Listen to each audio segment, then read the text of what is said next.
Hello, everyone. I'm looking over Frederick Douglass's speech here he gave in 1852 in Rochester, New York, to an anti-slavery society.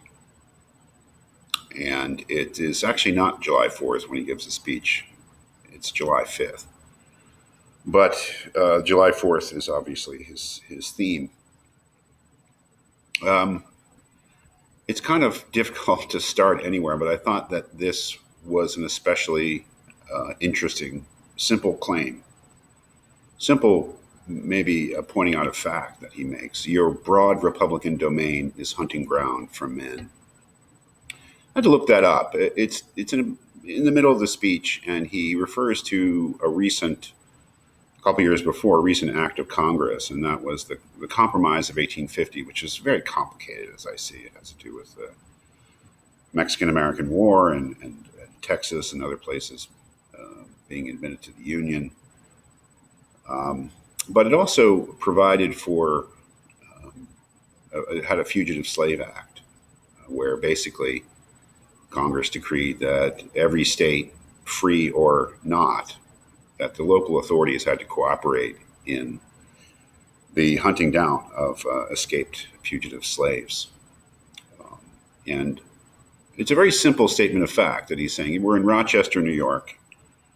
It's a free state, New York State, and people are generally, anti-slavery. But even in your very state, um, you are complicit in this thing, American slavery.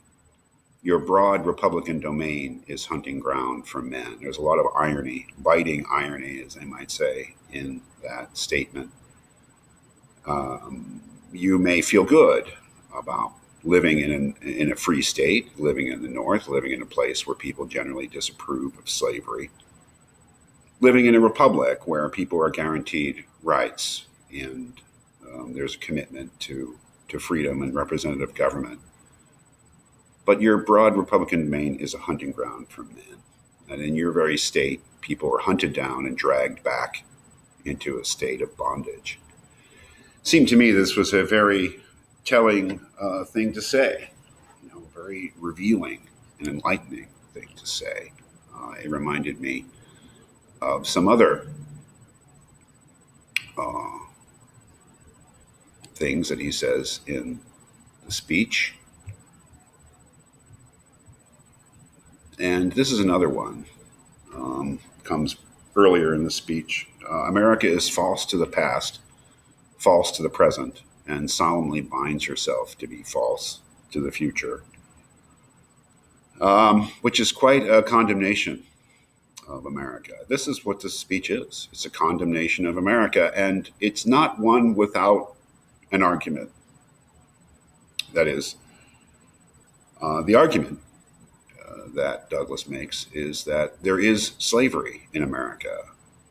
And that very fact means that to celebrate the country on the 4th of July, in his eyes, is completely a ridiculous and unjustified celebration.